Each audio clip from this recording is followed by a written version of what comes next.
dance on me, bring it back, baby, just dance on me. Brought your heels to the party, ain't here to hurt nobody. I'm an old soul and I rock golden. Hi guys, my name is Nako Nakatsuka. I'm a 4th year chemistry PhD student at UCLA, and today I'll be helping you guys out by going over some general chemistry concepts. And good luck with the course. So here's an example of a method of using initial rates, and we do this to determine the rate constant K and the order, which is N. And so looking at this reaction, NH4 plus NO2 going to N2 and 2 waters, since one of the products is a gas, this N2, it leaves the solution, meaning that the reverse reaction is less likely. And so it's very easy to observe initial rates by using the concentration of the reactants, where the time frame is very close to t equals 0. Okay, so I wrote out this table for you, which is showing that for experiment number 1, the initial concentration of the NH4 plus was 0.1 molar, the initial concentration of NO2 was 0.005 molar, and using these two separate concentrations, we got an initial rate of 1.35 times 10 to the power of negative 7.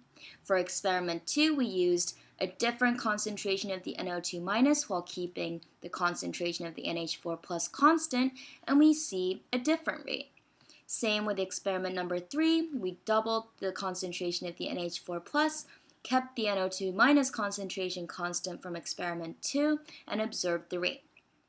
And so the rate equation is going to be written as the rate constant and the NH4 plus concentration, which is reactant 1, to the power of N, because we don't know what the order is yet, and NO2 minus to the power of, let's say, M. This is just another order for the NO2 minus. And so we have to look at how the initial rate depends on the concentration of one or the other. And so let's compare experiments 1 and 2. So these two. So in this case, the concentration of NH4 plus is constant, right? It stays the same from going from 0.1 to 0.1. On the other hand, the concentration of NO2 minus doubles. And now what we have to do is look at how the rate changes. The rate also doubled. So as you can see, there's a pattern based on holding one thing constant and changing another. So this was times 2, and this was also times 2. And so rate 1 is 1.35 times 10 to the power of negative 7, right? And the units for the rate is going to be moles per liter second. And this is going to equal K, 0.1 molar to the power of N, and 0.005 molar to the power of M. We can write the same thing for experiment number 2, where 2.7 times 10 to the power of negative 7 moles per liter second is K, 0.1 to the power of N, and 0.01 to the power of M. So when we do the ratio of these rates, we can do rate 2 over rate 1. And this gives us 2.7 times 10 to the power of negative 7 over 1.35 times 10 to the power of negative 7. And this is equal to K, 0.1 to the power of N, 0.01 M, and this is the very roundabout route. I'm just showing you right now so you know how to do it, but once you get the hang of it, you won't have to write this out every time. 0.1 N and 0.005 M. So when you cancel out all the parts, do this division, you end up with a value of 2 to the power of M. The reason why M remains but N disappears is because these guys are the same value and cancel out. And so from here, this is equal to 2, right? And so 2 equals 2 to the power of m, which means that m is 1. So we did this relationship, and then we did this separate relationship to figure out the order of m. And so what this means is that when you multiplied the concentration of the NO2 by 2, and you also doubled the initial rates, it's a relationship of the order of 1.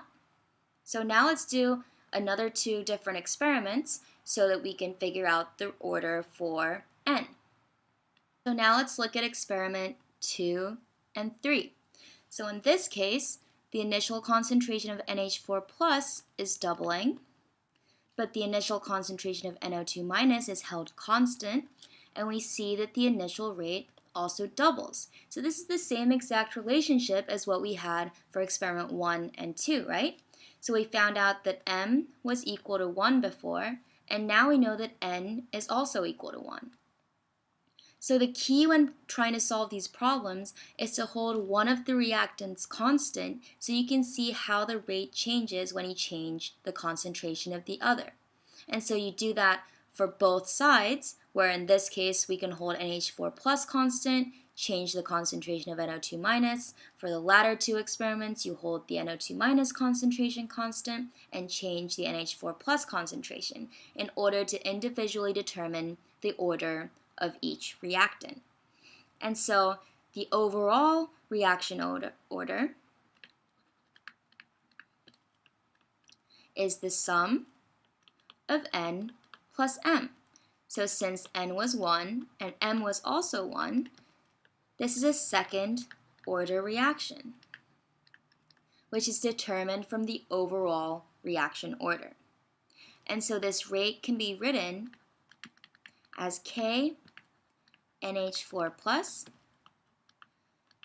NO2 minus. And now, having this rate equation as determined, we can calculate the rate constant for any concentrations now. Also, one thing I wanted to note was when this has a value of 1, it's usually not written. And so if you don't see anything for the n value or the m value, assume that it has a value of the order of 1. If this was an order of 2, it would definitely have a 2 here, but when it's an order of 1, it is often not written. So With no boyfriends allowed to the party, get game visions, demolition nigga with the bitches, fake fat ass with extensions, goddamn pimpin'. Any other nigga wanna hit this, he gon' have to pay for them titties. Take over.